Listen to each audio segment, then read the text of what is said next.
Todos los teléfonos modo vibrador o apagados. Muy bien.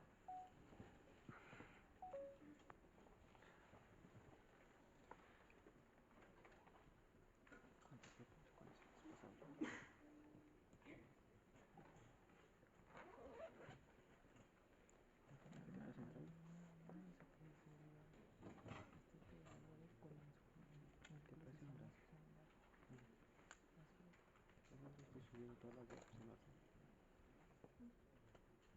Voy a revisar aquí. La primera vez que te pasaba, estoy subiendo todas las webs en orden.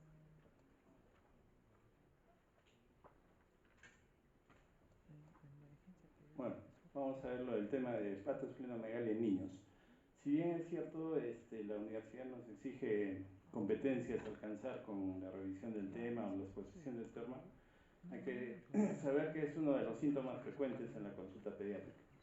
Pero simplemente es un signo clínico, ¿no? Puede haber hepatomegalia, puede haber esplenomegalia, pero sin embargo lo que nos interesa es saber cuál es la etiología, ¿no?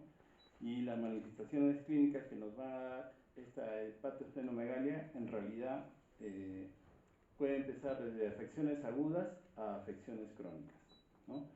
El diagnóstico y tratamiento de la hepatoesplenomegalia es según la causa.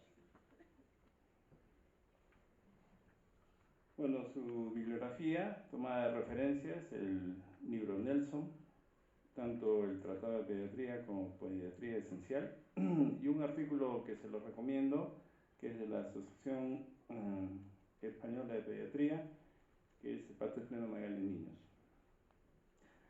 Primero debemos reconocer un poco las funciones del hígado, ¿no? Para comprender las manifestaciones o repercusiones que puede tener a nivel del organismo. Entonces, tiene el hígado una función de síntesis proteica, principalmente ahí está la albúmina, de síntesis de factores de coagulación, ¿no? El tiempo de protrombina, principalmente.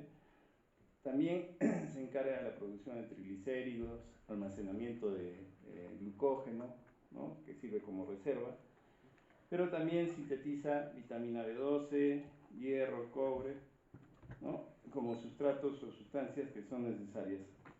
Va a neutralizar, la función principal del hígado es neutralizar las toxinas y depurarlas del organismo, ¿no? Tal es así que va a eliminarse amonio en la urea, ¿no? Entonces, ¿cuál es la definición de hepatoesplenomegalia? Bueno, vamos a empezar primero por el hígado, ¿no? Se supone que en el neonato, y esto es la medición que se debe hacer en relación al reborde costal derecho, ¿no? Hacia abajo, normalmente debe tener no más de 3 centímetros a 3.5 máximo. Y en los lactantes estamos hablando más o menos de 2 centímetros como tamaño máximo. Hasta los 7 años 1 centímetro, y esto no en todos es palpable.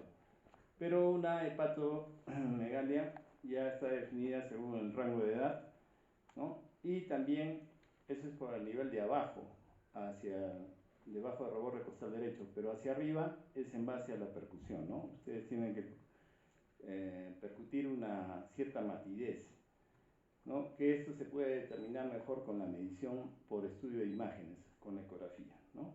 Y esos son los rangos de medidas. También existe una falsa hepatomegalia o esplenomegalia, en los casos en los cuales el diafragma hace descender el hígado, ¿no? Como en el caso del neumotórax, donde hay atrapamiento aéreo o cuadros de insuficiencia respiratoria. En los niños es muy frecuente los cuadros de síndrome obstructivo bronquial y en los niños asmáticos, obviamente, ¿no? Cuando tienen un hábito asténico donde la conformación de la caja torácica es estrecha, o si no, que tienen el tórax excavado, ¿no? Petum excavatum. También eso da la impresión de que el hígado es palpable justamente por la conformación anatómica. En cuanto a la etiología de la hepatoesplenomegalia, se definen 5 mecanismos especiales, ¿no? Que es lo que es inflamación, donde hay depósito excesivo o acumulación, es el segundo. Infiltración celular, donde ustedes pueden tener tanto la proliferación de células del mismo órgano o de otros tejidos, ¿no? Congestión del flujo sanguíneo y obstrucción biliar. En cuanto al mecanismo inflamatorio, acá estamos mencionando todo lo que es las enfermedades infecciosas. Ustedes ven a la cabeza ahí los virus, ¿no? Sea hepatitis A, B y C, entre otros. Bacterias, principalmente acá pueden encontrar ustedes lo que son fiebre tifoidea y brucelosis. Y lo que es parasitarias, acá no es frecuente, pero Calazar es una enfermedad que se encuentra más por la India, por el África, que es la fiebre negra que le mencionan, ¿no? Que es transmitida por un tipo de mosca del desierto, de la arena. Y hay otras que pueden también producir inflamación, en el caso de lo que es radiación, medicamentos. Hemos visto casos de hepatitis tóxicas por medicamentos. No todos las hacen, pero hay algunos que tienen esa idiosincrasia farmacológica. Enfermedades autoinmunes es un mecanismo de producción de hepatoesplenomegalia. Cuando hay depósito excesivo, esto se trata principalmente de acumulación de ciertas sustancias por deficiencia o por enfermedades. Deficiencia de algunas enzimas, ustedes están infiriendo seguramente, ¿no? Entonces acá está diabetes mellitus, está la glucogenosis, la nutrición parenteral y todos aquellos trastornos o alteraciones del metabolismo de los hidratos de carbono. Igual, para lo que es lípidos, principalmente ustedes ven acá lo que es la obesidad, enfermedades raras, ¿no? Niemann-Pick, Gaucher, etc. Y la alteración de la oxidación de ácidos grasos o mucopolisacaridosis también es una enfermedad involucrada. Lo más típico en la alteración de las proteínas o síntesis de la proteína o acumulación de estas es el déficit de alfa-1 antitripsina.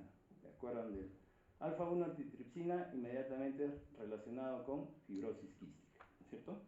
Metales, enfermedad de Wilson, donde hay una alteración en el metabolismo del cobre, una acumulación. Y esto da, obviamente, unos signos clínicos muy clásicos, como son los anillos de Kaiser-Fleischer en lo que es el ojo, ¿no? Hemocromatosis también, en algunos pacientes pueden presentar este problema. Y sobre todo los que son politransfundidos y tienen alguna alteración a nivel hepático, puede ocurrir eso. Como lo mencionaba, ¿no? Infiltración celular por la proliferación de las células del mismo hígado, ¿no? O cuando hay una proliferación de otros tejidos que tienen como manifestación la repercusión hepática, ¿no? Acá están tantos cuadros benignos como malignos, hepatoblastoma, hepatocarcinoma, ¿no? Malignos, hemangioma benigno, ¿no?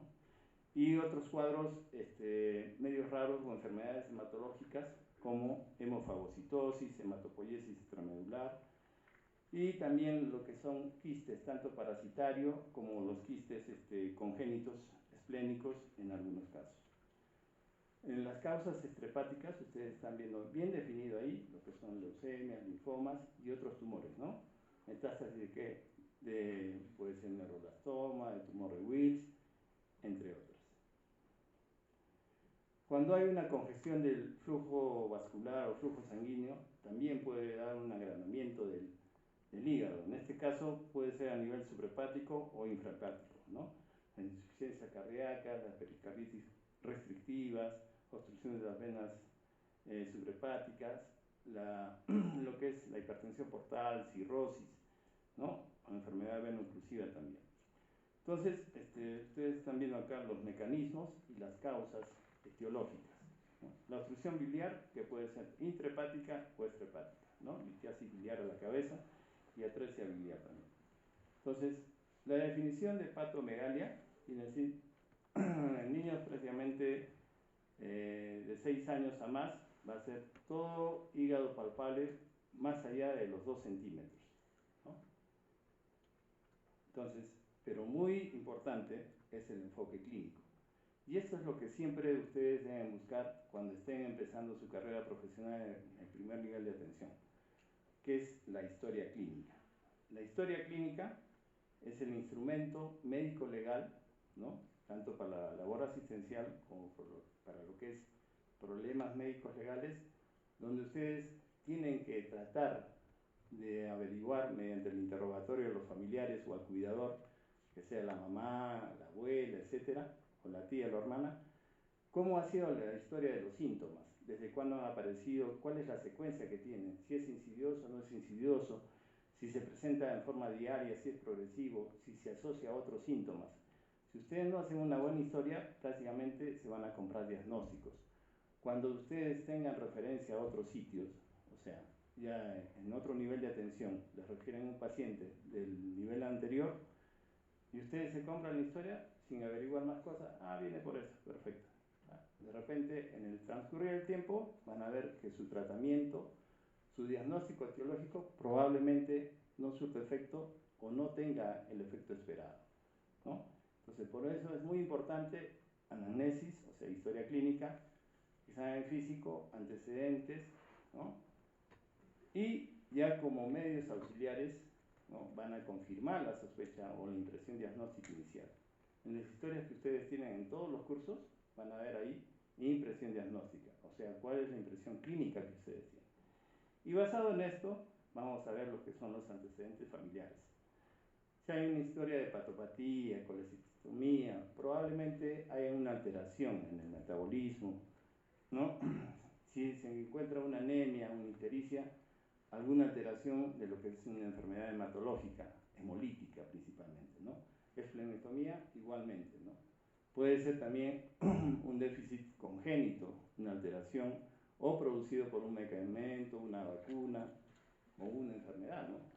Entonces, eso es importante que lo tengan presente. Lo he dividido o está más separado lo que son morfinatos y alteraciones neurodegenerativas, hepáticas o psiquiátricas, porque tienen que ver con la alteración en el metabolismo de algunos elementos que he mencionado, ¿no? Hidratos de carbono, grasas y, bueno, más raramente de las proteínas.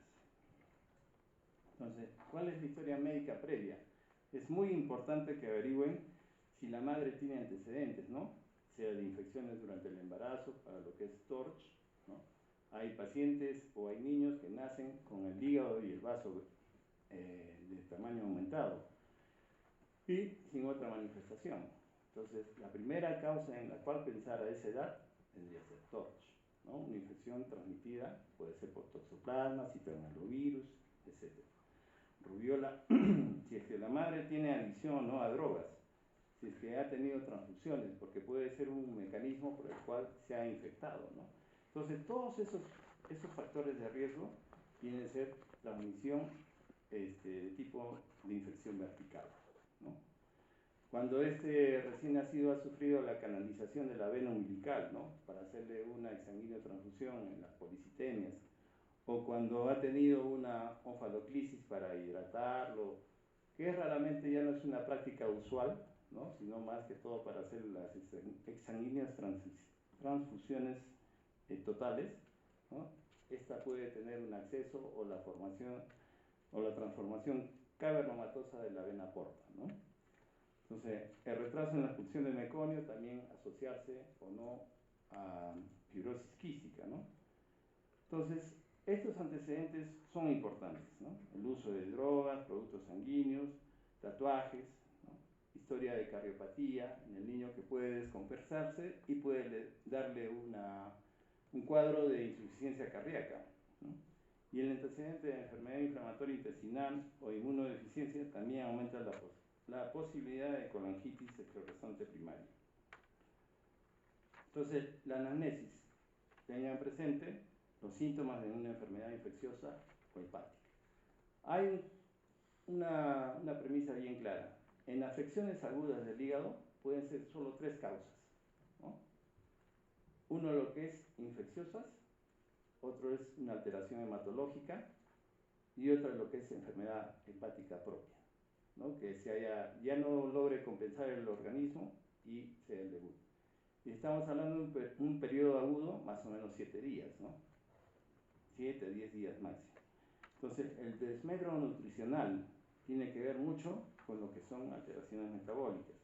Medicación que toma. Bueno, acá pueden ocurrir hasta, a veces está de moda la automedicación por parte de los padres, por recomendación de los comerciales, por recomendación de lo que usaron antes, como tratamiento para cuadros respiratorios o por cuadros digestivos. Sin embargo, por ahí pasa que por idiosincrasia hace una toxicidad, ¿no? Entonces, les cuento de que tuvimos un paciente con sepsis en el hospital donde tratamos pacientes oncológicos, y bueno, estaba con antibióticos de amplio espectro para gram negativos y anaerobios, porque el cuadro era abdominal. Y le pusimos meropenem con metronidazol, ¿no? ¿Ya? Aparentemente metronidazol no produce nada, y meropenem también es un antibiótico que manejado adecuadamente tampoco no hace mayor problema, ¿no? No es una ceftriaxona, no es una penicilina donde hay reacción cruzada, no es una sulfas, que ya no se usa mucho, que también tienen a veces reacciones los pacientes. Entonces, más o menos al quinto o sexto día de vida, de hospitalización, ya el paciente entró con un cuadro de sepsis, ¿no? Estaba con neutropenia severa, con 200 neutrófilos, estaba con fiebre, el cuadro abdominal y había un poco de tos. Y bueno, también tenía trastorno de coagulación, la PCR algo elevada. Y después, lo que ocurrió fue que al quinto o sexto día empezaron a elevarse las bilirrubinas. Nosotros decíamos, bueno, en la tomografía era un desastre, ¿no? Había edema y engrosamiento de las asas intestinales. Y el abdomen era muy poco depresible, ¿no? Entonces pensábamos que el cuadro estaba yendo mal, junto con el intensivista. Y el lactato también se empezó a elevar, ¿no? Estaba en 6, el INR estaba en 2.2, entonces bien el cuadro bien descalabrante, ¿no? Total de que ya pasaron 4 o 5 días más, estamos hablando del día 10 de tratamiento. Bueno, dice, ya no hace fiebre, pero hay todos esos trastornos laboratoriales, ¿no? Y clínicamente el paciente no lucía tan mal, ¿no? No tenía ni sangrados espontáneos, y bueno, sí estaba un poco histérico. Entonces, revisando un poco, que es el momento de revaluar el cuadro, revisando la acción de los medicamentos, encontramos, bueno, meropenem es raro que produzca reacciones de ese tipo en relación a colestasis, porque según los exámenes parecía que era una colestasis. O sea, había la bilirrubina directa elevada, fosfatasa elevada, gamma-glutamina elevada, ¿no? Entonces, después de esto, estamos revisando los efectos secundarios y encontramos que metronidazol raramente, menos del 1% de casos, puede producir cuadros de hepatitis tóxica. Entonces, según la escala de Chill, para ver el compromiso de la coagulación que tenía nuestro paciente, compromiso hepático, calificada pues, como muy alto, ¿no? Chill C. Entonces decimos, bueno, en realidad no ha habido perforación de víscera hueca, entonces lo que podemos hacer es suspender, ¿no? Total, ya han pasado 10 días de tratamiento, suspendemos el metronidazol y progresivamente fue disminuyendo las bilirrubinas, que habían llegado hasta 8, ¿no? Fueron bajando, a predominio directo obviamente, el INR también. Y en el lapso prácticamente de casi 3 semanas ha remitido el cuadro, ¿no? Eso como una anécdota en relación a este problema de hepatosplenomegalia. Viajes, ingesta de moluscos, generalmente está asociado con cuadros de hepatitis viral A. Toxinas ambientales, traumatismo, también se menciona. Etiologías por edades, entre las más importantes, ya les mencioné, están las infecciosas, en todas las edades, ¿no? Ya cuando son lactantes, bueno, ya cambia un poco el perfil, más es infiltración celular, al igual que en adolescentes, ¿no? En adolescentes es poca la proporción de cuadros de hepatitis viral que van a encontrar, ¿no? Porque generalmente lo tuvieron durante los primeros 8 o 10 años. Entonces, examen físico, importante el aspecto general que tenga el paciente, si ha habido o no retraso pondoestatural, que habla ya de un problema de desnutrición probablemente crónico o un problema de larga data, ¿no? Si hay o no la presencia de ictericia, estamos hablando de escapar acá desde cuadros de anemias hemolíticas hasta cuadros de hepatitis tóxica, palidez, petequia, hematomas en relación a enfermedades hematológicas, principalmente leucemia, ¿no? Infección, linfanopatías, también relacionado a linfomas, características del hígado, si es que nodular, a la palpación, ¿no? Si es que tiene una superficie lisa, etcétera. Entonces nos podrá estar diciendo, junto a los estudios imagenológicos, si es que nuestra sospecha va por una cirrosis o no. El retardo de crecimiento también es una clave. Entonces, acá está justamente las características físicas de la hepatomegalia, ¿no? Si hay un aumento de la consistencia, cirrosis y tumores, ¿no? Disminución de la consistencia a la palpación, enfermedades de depósito, cambios bruscos de tamaño, bueno, generalmente está relacionado a cuadros de insuficiencia cardíaca congestiva y hepatitis fulminantes, dolor a la palpación, generalmente en cuadros inflamatorios o congestión aguda, asimetría, entonces estamos frente principalmente a cuadros de tumores, quistes y abscesos, ¿no? Mecanismo de visceromegalia, bueno, ya se mencionó. Compromiso del sistema nervioso central. Acá hay una parte importante. Cuando este compromiso del sistema nervioso central en los cuadros de, digamos así, acompañados de crecimiento de visceromegalia, estamos hablando a edades tempranas, generalmente de enfermedad metabólica, ¿no? Lipoidosis o glucogenosis. Compromiso en niños que se puedan asociar a encefalopatía portal tiene todo otro contexto, ¿no? De repente no van a tener las varices esofágicas que se mencionan en la hipertensión portal de los adultos, pero si es que es de larga data, sí pueden presentarla, ¿no? Lo que sí va a haber es un poco de sangrado. Enfermedad de Wilson o síndrome de Reye. Síndrome de Reye se presentaba, ¿quién sabe con qué se presenta? Síndrome de Reye. Es una de las causas, es un cuadro de hepatitis, digamos así, que cursa con insuficiencia hepática, con el trastorno de coagulación, que se presenta con el ácido acetil salicílico cuando está asociado a cuadros de varicela, ¿no? Entonces, por eso ya es uno de los motivos en los cuales no está indicado el ácido acetil salicílico. Hubo bastante mortalidad. Diagnóstico laboratorial, un hemograma siempre se ayuda para ver el perfil de las tres series. Una bioquímica muy importante para determinar a qué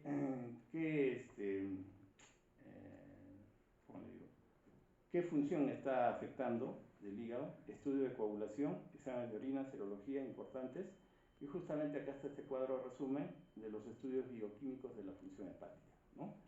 Los marcadores de necrosis celular van a ser las transaminasas y la DHL, ¿no? Son marcadores específicos de destrucción celular, de necrosis o destrucción celular hepática.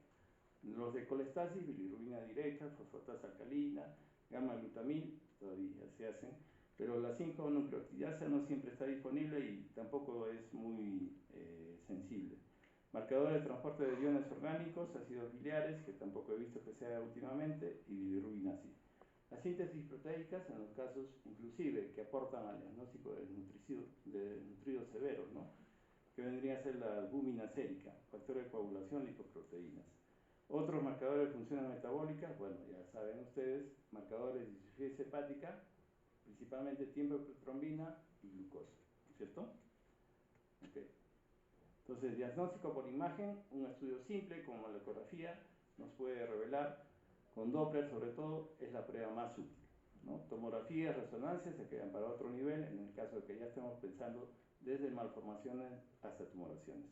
Estudio con tecnesio 99 también son estudios muy sofisticados que no se deben hacer de primera instancia.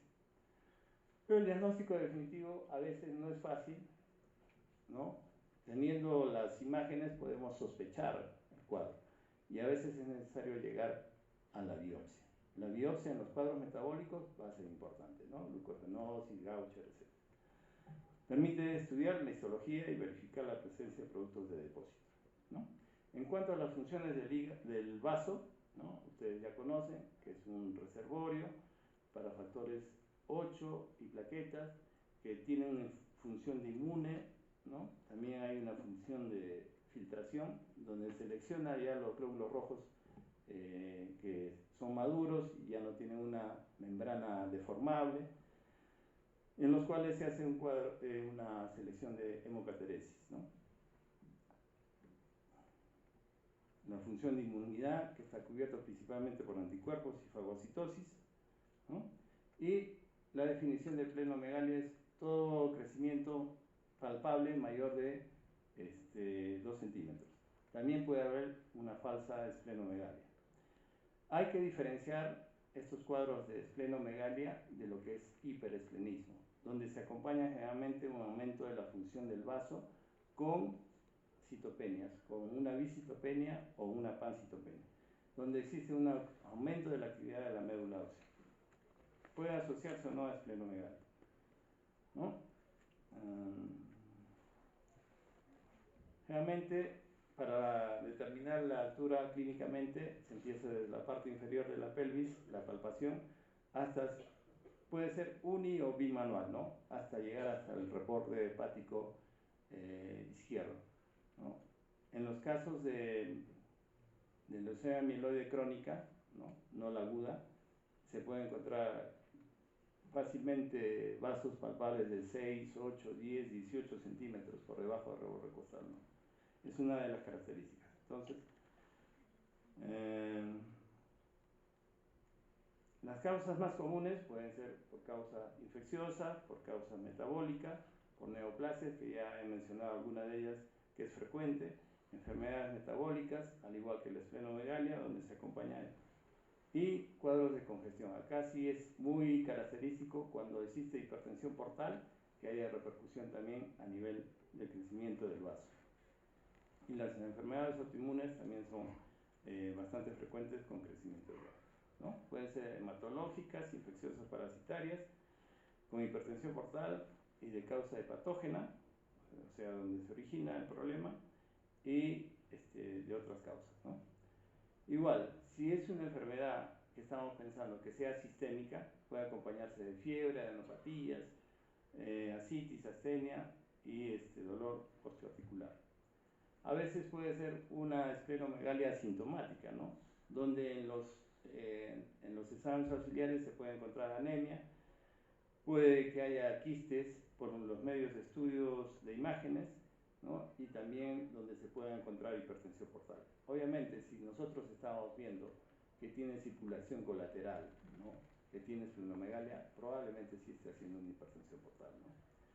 Entonces, esplenomegalia, dolor local, sensación de pesantez y saciedad precoz, hiperesplenismo, diferenciarlo bien, citopenias, más formas inmaduras, más médula ósea normal, ¿no? Actitud diagnóstica, igual, la historia es lo más importante, la historia clínica, los antecedentes y la exploración física es básico para partir de una impresión diagnóstica, y las pruebas complementarias son casi similares a las que se realizan para lo que es hepatomegalia. Serología también involucrada. Pocas veces se llega a la biopsia en esplenomegalia, porque el vaso es un órgano muy sangrante, más que el hígado, ¿no? Y las veces que se hace esplenectomía es cuando el cuadro tiene una causa, en el caso de las anemias hemolíticas, y los cuadros son repetidos de las crisis, probablemente ese niño requiera lo que es esplenectomía para que sus cuadros no sean tan frecuentes, ¿no? A veces en menores de 5 años es recomendable, es muy recomendable que sea la profilaxis, ¿no? Contra todos los organismos encapsulados, ¿no? Estamos hablando de neumococo, Haemophilus influenza, etc. Estos son métodos de estudios desde la tomografía, donde se ve ahí una lesión. No me han dado este marcador para señalarles dónde está la lesión, pero se ve en la parte inferior del vaso, en el lado izquierdo, que hay una lesión hipodensa con un relleno central, ¿no? Puede ser una lesión metastásica, ¿no? En el otro, aparentemente, es una angiografía en la parte superior, y en la parte inferior se ve lesiones en el vaso, no sé si las logran distinguir, en el lado izquierdo, lesiones hiperdensas, ¿no? Puede ser más bien estos indicativos de metástasis, ¿no? Estos son algoritmos que ya ustedes los van a leer con calma, ¿no? Entonces, el diagnóstico diferencial se debe establecer con hiperplasia o hipertrofia por sobrecarga, en el caso de esferocitosis hereditaria, ¿no? O síndromes talasémicos por reacción o infección sistémica o enfermedades inmunitarias.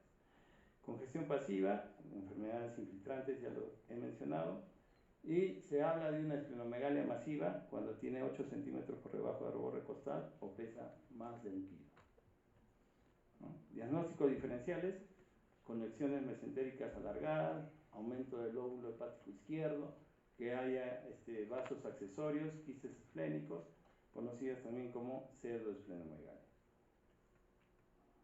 El síndrome de Banti, ¿no?, que consiste en la obstrucción de las venas hepáticas porta o esplénica, que puede producirse también la enfermedad de Wilson, que le mencioné por acúmulo de cobre, galactosemia, atresia biliar, deficiencia de alfa-1 antitripsina, que pueden cursar o no con hipertensión portal, onfalitis séptica o cateterismo, malformaciones congénitas, ¿no? Lesiones anatómicas, bueno, es lo mismo que les he mencionado anteriormente, y el tratamiento nuevamente se basa en la causa, ¿no? El trasplante hepático solo donde haya insuficiencia hepática y donde obviamente esté disponible el donante compatible. En caso de cirrosis, donde no hay mucho tratamiento médico que darle al paciente, sea adulto o niño. En caso de tumores no resecables, también, aunque es difícil, y en algunos casos avanzados, si es que es una neoplasia maligna, obviamente que la primera elección va a ser quimioterapia. Evitar traumas en las esplenomegalia masiva, porque pueden tener el riesgo de ruptura y sangrado importante, ¿no? Igual que con el hígado. Esplenotomía solo en alteraciones hematológicas para evitar complicaciones. Ya les mencioné, algoritmo nuevamente para el proceso de diagnóstico. Y bueno, este es el cuadro resumen de los mecanismos de hepatoesplenomegalia. Eso sería todo, jóvenes. No sé si hay alguna pregunta.